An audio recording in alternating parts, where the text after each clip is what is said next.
প্রিয় শিক্ষার্থীবৃন্দ, কেমন আছো তোমরা সবাই?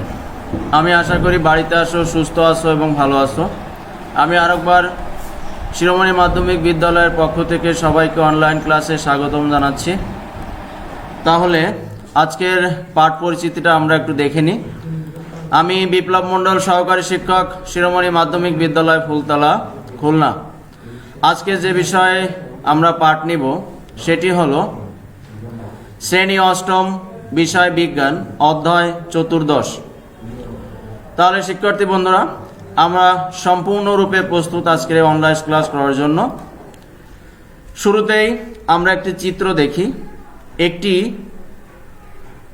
বনের ভিতর একটি পুকুর বা ডোবার দৃশ্য এটি। এখানে দেখতে পাচ্ছ তোমরা বিভিন্ন জীব এবং অজীব উপাদান বিদ্যমান আছে। একটি পুকুরে সাধারণত যেটি থেকে থাকে, আমি গত ক্লাসে তোমাদের এই বাস্তু সংস্থান এবং বাস্তু সংস্থানের উপাদান সমূহ নিয়ে একটি ক্লাস করিয়েছিলাম। তো তারই ধারাবাহিকতায় এটি আজকে দ্বিতীয় ক্লাস। তাহলে এটি একটি পুকুরের চিত্র, যেখানে বিভিন্ন জীব এবং অজীব উপাদান বিদ্যমান তোমরা সহজেই দেখতে পাচ্ছ। আমরা আরেকটি চিত্র যদি দেখি, এই চিত্রে খেয়াল করো, এখানে একটি বাস্তুতন্ত্রের যে সকল উপাদান বিদ্যমান থাকার কথা তা সবই এখানে বিদ্যমান আছে। তো সেই ক্ষেত্রে তোমরা নিশ্চয়ই অনুমান করতে পারছো আজকের পাঠের বিষয় কি। তাহলে শিক্ষার্থী বন্ধুরা, দেখি তোমাদের অনুমানের সাথে আজকের পাঠের বিষয়টা মিল আছে কিনা। তাহলে আজকের পাঠের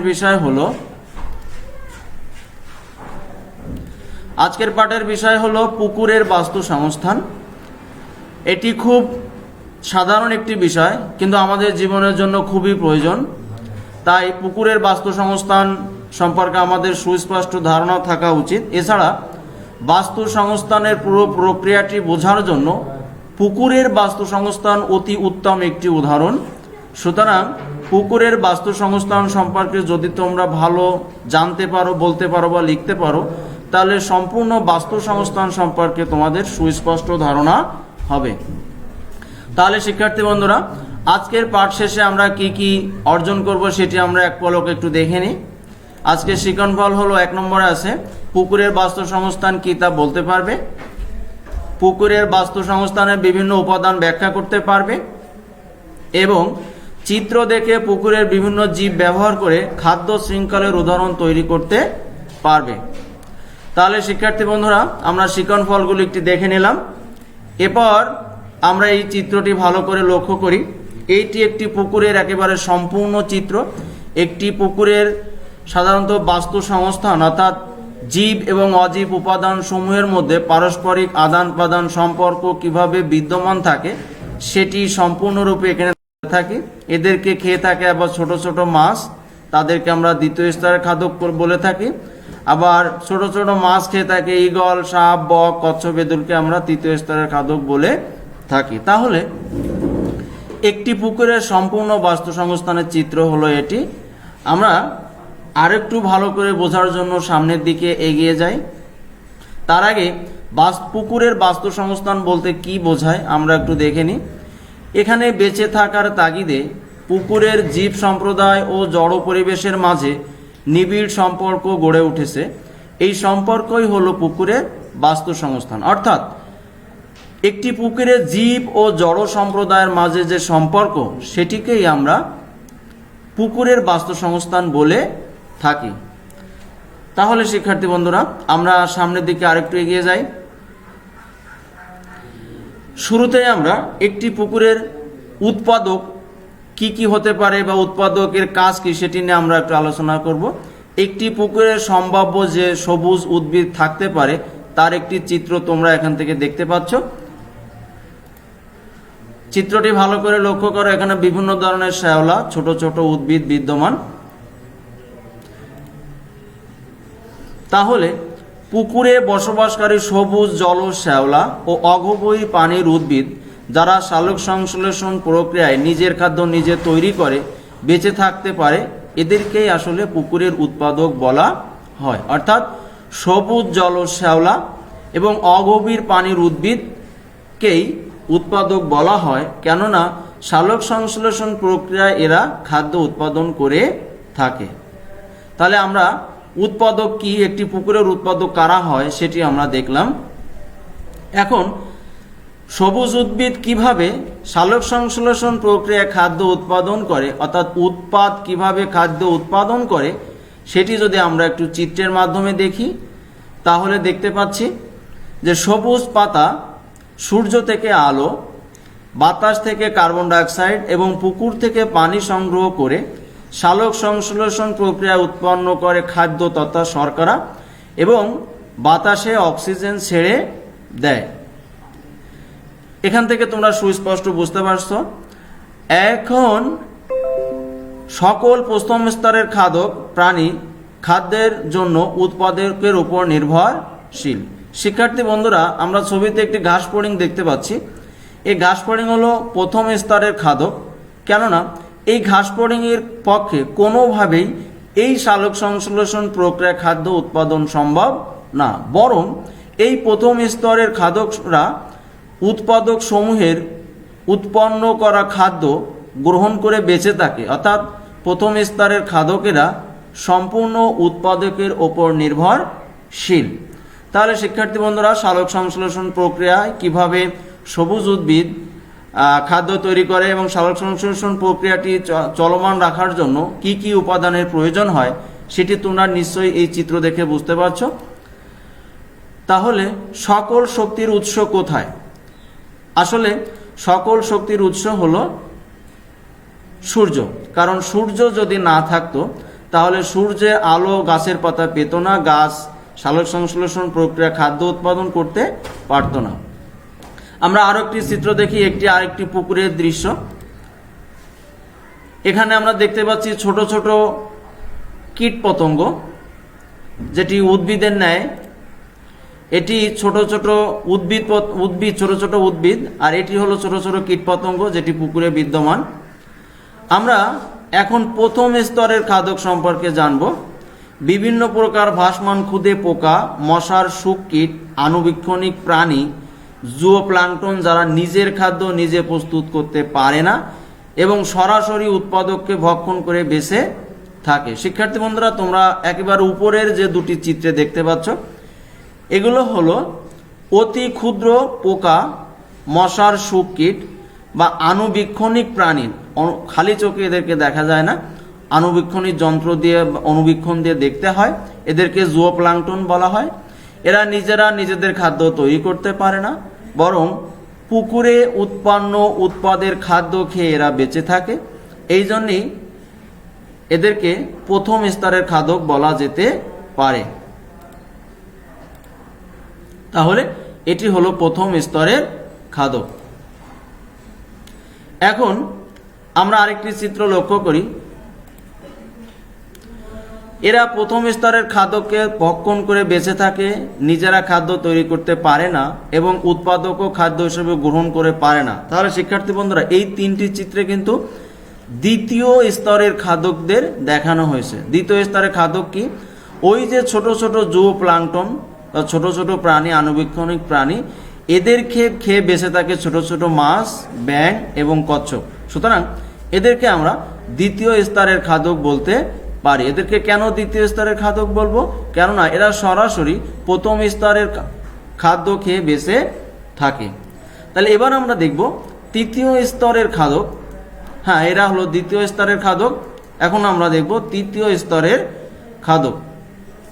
তৃতীয় স্তরের খাদক কাদের বলা হয়? যারা সরাসরি দ্বিতীয় স্তরের খাদককে ভক্ষণ করে থাকে তাদেরকে তৃতীয় স্তরের খাদক বলা হয়ে থাকে। যেমন এখানে আমরা ছবিতে দেখতে পাচ্ছি একটি বক, একটি ঈগল এবং বড় বড় পাখি, সাপ। এদেরকে আমরা তৃতীয় স্তরের খাদক বলতে পারি, কেননা এরা দ্বিতীয় স্তরের খাদ্য গ্রহণ করে বেঁচে থাকে। চিত্রটি ভালো করে খেয়াল করলে তোমরা বুঝতে পারবে কোনগুলো তৃতীয় স্তরের খাদক। এছাড়া পুকুরের বড় বড় মাছ তথা রাক্ষসে মাছও এই তৃতীয় স্তরের খাদকের আওতাভুক্ত হতে পারে।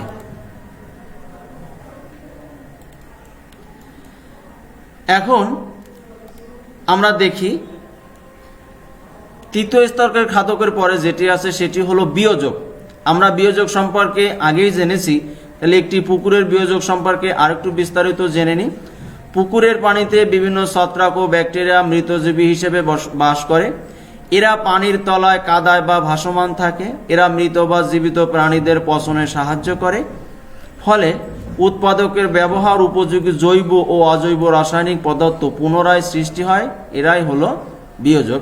অর্থাৎ একটি পুকুরে যখন কোনো জড় বা জীব প্রাণী মারা যায়, তখন তাদের দেহ পচনের কাজে সাহায্য করে ব্যাকটেরিয়া এবং ছত্রাক, এবং দেহটিকে পচিয়ে সম্পূর্ণরূপে মাটিতে মিশিয়ে দেয় এবং মাটিতে তৈরি হয় জৈব ও অজৈব পদার্থ। পরবর্তীতে উদ্ভিদসমূহ এই জৈব এবং অজৈব পদার্থ গ্রহণ করে পুনরায় খাদ্য উৎপাদন করে।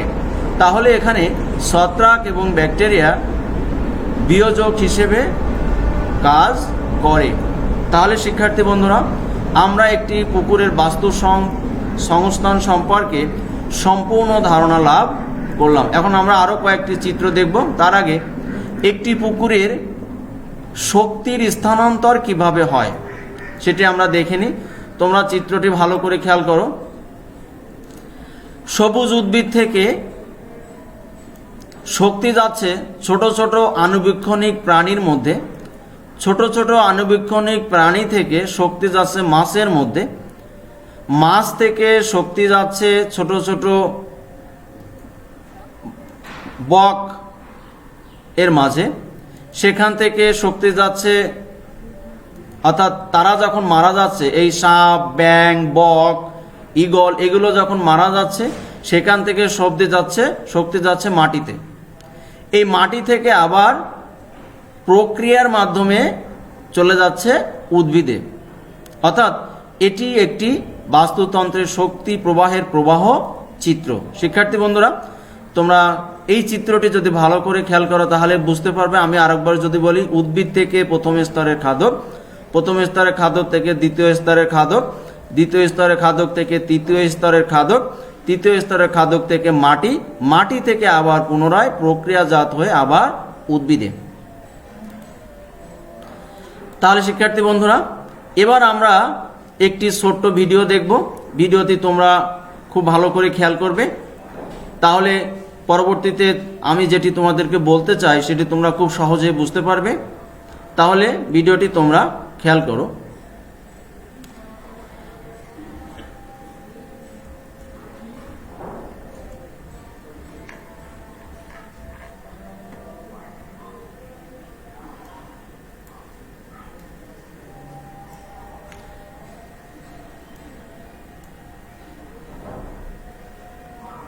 এখানে একটি ঘাস ফড়িং এবং একটি উদ্ভিদ দেখতে পাচ্ছ। তার পিছনেই আছে ব্যাঙ,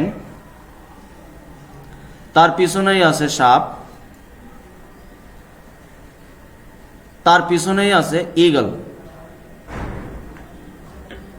অর্থাৎ উদ্ভিদ, ফড়িং, ব্যাঙ, সাপ, ঈগল পর্যায়ক্রমিকভাবে অবস্থান করছে এবং ঈগলটি যখন মারা যাচ্ছে তখন সেটি মাটিতে মিশে যাচ্ছে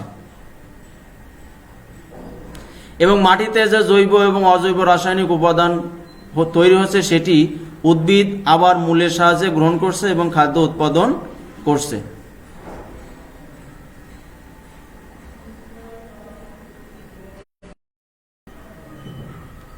এবার একটি প্রবাহ সূত্র তোমরা ভালো করে খেয়াল করো। এটি দেখলে খুব ভালোভাবে তোমরা বুঝবে। এটিকে বলে খাদ্য শৃঙ্খল। এটিকে কি বলে? খাদ্য শৃঙ্খল। অপর একটি খাদ্য শৃঙ্খল আমরা এখন ভিডিওতে দেখব। ছোট উদ্ভিদ এখানে দেখতে পাচ্ছি।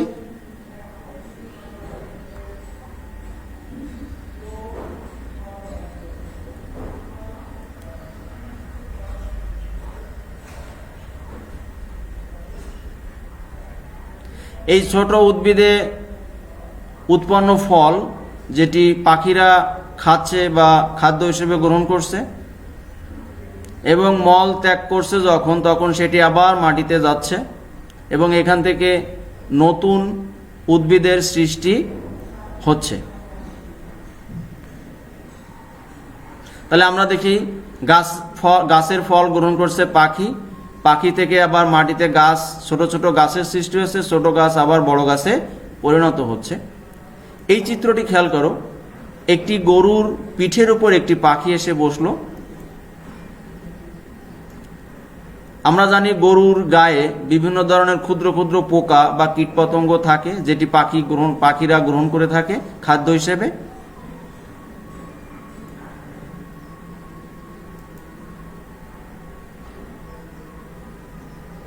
অর্থাৎ গরু থেকে পোকা গ্রহণ করলো পাখি। এবার আরেকটি চিত্র, আমরা গরু থেকে উৎপন্ন দুধ খেয়ে থাকি।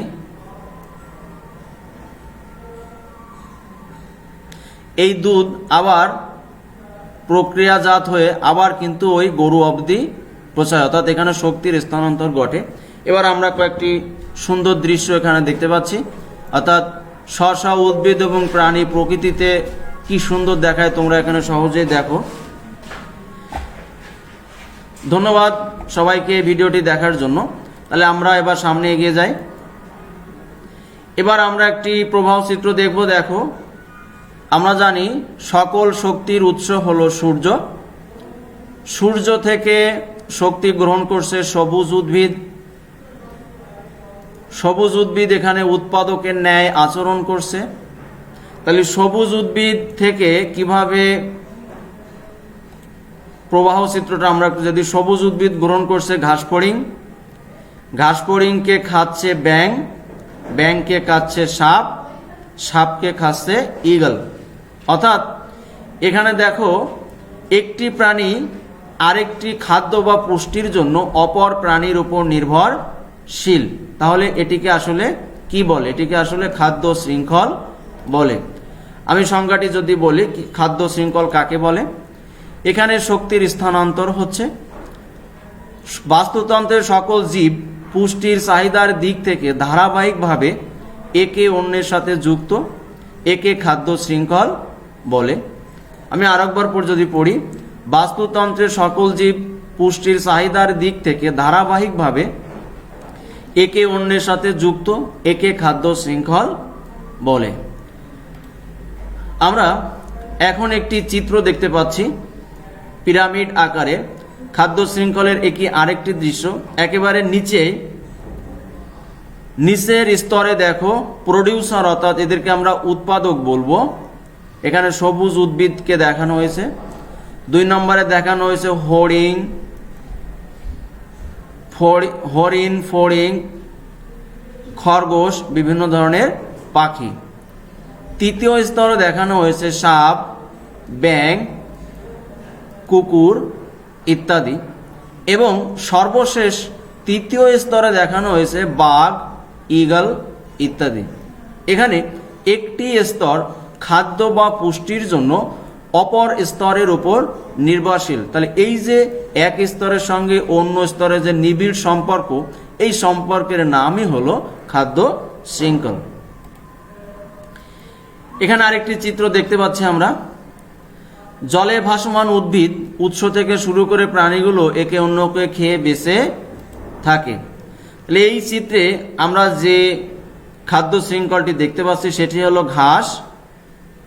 ঘাস এখানে উৎপাদকের ন্যায় আচরণ করছে। ঘাস খাচ্ছে কীটপতঙ্গ, যেটি প্রথম স্তরের খাদক। কীটপতঙ্গকে খাচ্ছে ব্যাঙ, যেটি 2য় স্তরের খাদক। এবং তারপরে সাপ, এবং তারপরে সর্বশেষ হলো ঈগল। এখন শিক্ষার্থী বন্ধুরা, এই চিত্র তোমরা ভালো করে খেয়াল করো, চিত্রে কি দেখছো? তাহলে আমরা বাম পাশেরটি যদি দেখি, তাহলে এটি হলো, কারণ উদ্ভিদ, ঘাসফড়িং, ইঁদুর এবং ঈগল।